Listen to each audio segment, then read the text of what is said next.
Hello students, तो आज हम करेंगे एक्सरसाइज 5.2 का क्वेश्चन नंबर 3। क्वेश्चन नंबर 3 क्या कहता है, which direction will you face if you start facing. यहाँ पे ए वाला पार्ट दे रखा है east and make half of a revolution clockwise. तो कहता है कि अगर ईस्ट से हम क्लॉकवाइज हाफ रिवोल्यूशन करें तो फिर कहाँ पर हमारा फेस होगा।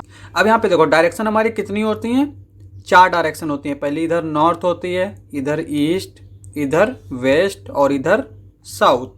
और यहाँ पे हर एक डायरेक्शन के बीच में कितना एंगल बनता है हमारा, 90 डिग्री का। ये 90 डिग्री होगा, ये 90 डिग्री होगा, ये 90 डिग्री होगा, ये भी 90 डिग्री होगा। यानी अगर कोई नॉर्थ से ईस्ट में आएगा तो उसने कितना एंगल कवर किया, 90 डिग्री का। अब यहाँ पे 1 रिवॉल्यूशन का क्या मतलब है कि अगर कोई नॉर्थ से स्टार्ट करे और नॉर्थ से ईस्ट पे आए, ईस्ट से साउथ पे आए, साउथ से वेस्ट पे आए, वेस्ट से फिर नॉर्थ पे पहुंच जाए तो 1 रिवॉल्यूशन कंप्लीट हो गया। अब यहाँ पे हमने जो सेकेंड क्वेश्चन किया था जो क्लॉक वाला, उसमें हमने क्या किया था कि उसमें लिखा था 1 revolution is equals to 12 steps, क्योंकि वहाँ पे क्लॉक में जो नंबरिंग दे रखी थी वो 1 to 12 थी। लेकिन यहाँ पे 4 डायरेक्शन है तो यहाँ पे 1 रिवॉल्यूशन इज इक्वल्स टू कितना होगा हमारा, 4 डायरेक्शन। ठीक है, तो इसी का इस्तेमाल करेंगे। यहाँ पे ए वाला पार्ट देख लेते हैं। ए वाला पार्ट कहता है east and make half of revolution clockwise, यानी ईस्ट पे है और क्लॉकवाइज क्या होता है हमारा, इधर इस तरह से चलेगा, ईस्ट से हाफ रिवॉल्यूशन कंप्लीट करता है। तो यहाँ पे 1 revolution is equals to 4 direction है, तो half revolution is equals to क्या हो जाएगा, half revolution is equals to 4/2 direction. और इसको हम काट देते हैं, 2 2 जा 4, तो 2 डायरेक्शन। यानी हम 2 डायरेक्शन जो है वो चलेंगे। जैसे ईस्ट पे था, ईस्ट से 1 डायरेक्शन चलेंगे तो साउथ पे आएंगे, दूसरी डायरेक्शन चलेंगे तो वेस्ट पे आ जाएंगे। अब यहाँ पे हमने ईस्ट से चलना स्टार्ट किया तो हम कहाँ आ गए, वेस्ट में आ गए। तो आंसर में लिखेंगे यू विल फेस वेस्ट। तो यहाँ पे हम वेस्ट की तरफ फेस करेंगे। अब यहाँ पे हम बी वाला क्वेश्चन करते हैं। बी वाला क्या करता है, east and make 1.5 of a revolution clockwise. अब यहाँ पे 1.5 का मतलब क्या है, 1.5 का मतलब होता है 1 + 1/2, यानी इसको हम लिख सकते हैं 3/2। अब यहाँ पे बी वाला पार्ट है 1 रिवॉल्यूशन इज इक्वल्स टू क्या है हमारा, 1 रिवॉल्यूशन ये कब कंप्लीट होगा, जब 4 डायरेक्शन चल दे, 4 डायरेक्शन कंप्लीट कर दे। तो यहाँ पे 3/2 रिवॉल्यूशन इज इक्वल्स टू ये क्या हो जाएगा हमारा, 3/2 इंटू 4 डायरेक्शन। तो यहाँ पे अगर हम इसको सिंप्लीफाई करें तो 2 2 जा 4 और 3 2 जा 6, तो 6 डायरेक्शन। अब यहाँ पे क्या था हमारा, ईस्ट पे फेस था और कितना डायरेक्शन चलेंगे हम, 6 डायरेक्शन चलेंगे। अब यहाँ पे देखो ईस्ट से स्टार्ट करेंगे, 1 डायरेक्शन चलेंगे साउथ पे आ जाएंगे, 2 डायरेक्शन चलेंगे वेस्ट पे आ जाएंगे, 3 डायरेक्शन चलेंगे नॉर्थ पे आ जाएंगे, 4 डायरेक्शन चलेंगे ईस्ट पे आ जाएंगे, 5 डायरेक्शन चलेंगे साउथ पे आ जाएंगे, 6 डायरेक्शन चलेंगे वेस्ट पे आ जाएंगे। तो हम कहाँ पहुँच गए फाइनली, वेस्ट पे।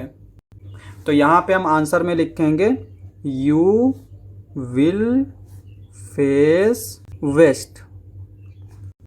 तो ये बी वाला पार्ट हो गया। अब सी वाला पार्ट क्या कहता है, west and make 3/4 of a revolution anticlockwise. अभी तक हमने दोनों जो किए थे वो क्लॉकवाइज था, यानी कि इधर से हम चल रहे थे इस तरह से। अब एंटी क्लॉकवाइज यानी क्लॉक की उल्टी डायरेक्शन में, यानी इधर चलेंगे। तो पहले हम ये कैलकुलेट कर लेते हैं कितनी डायरेक्शन हमें चलना है। तो यहाँ पे 1 revolution is equals to 4 direction, तो सी वाला part 3/4 revolution is equals to ये हमारा क्या आ जाएगा, 3/4 इंटू 4 डायरेक्शन। 4 से 4 कैंसिल आउट हो जाएगा, ये हो जाएगा 3 डायरेक्शन। तो यहाँ पे 3 डायरेक्शन आ जाएगा। और कहाँ से स्टार्ट कर रहा है हमारा, वेस्ट से स्टार्ट कर रहा है। तो वेस्ट से स्टार्ट करते हैं, एंटी क्लॉकवाइज चलना है तो वेस्ट से 1 डायरेक्शन चलेंगे तो साउथ पे आ जाएंगे, 2 डायरेक्शन चलेंगे तो ईस्ट पे आ जाएंगे, 3 डायरेक्शन चलेंगे तो नॉर्थ पे आ जाएंगे। तो यहाँ पे हम आंसर में लिख लेंगे यू विल फेस नॉर्थ। तो यहाँ पे हम नॉर्थ की तरफ फेस करेंगे। नेक्स्ट पार्ट हमारा क्या है, डी वाला। डी वाला कहता है south and make one full revolution. South पे खड़े हैं और हमने चलना स्टार्ट किया और पूरा एक रिवॉल्यूशन कंप्लीट कर लिया।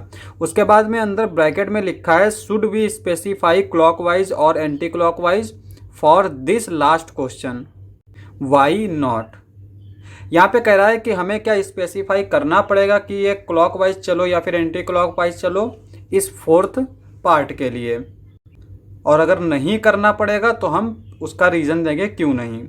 तो यहाँ पे डी वाला पार्ट देखो, हमने पहले डायरेक्शंस बना ली इस तरह से, ये ईस्ट है, ये वेस्ट है, ये नॉर्थ है, ये साउथ है। अब यहाँ पे देखो हम दो तरीके से चल सकते हैं, एक तो क्लॉकवाइज और दूसरा एंटी क्लॉकवाइज।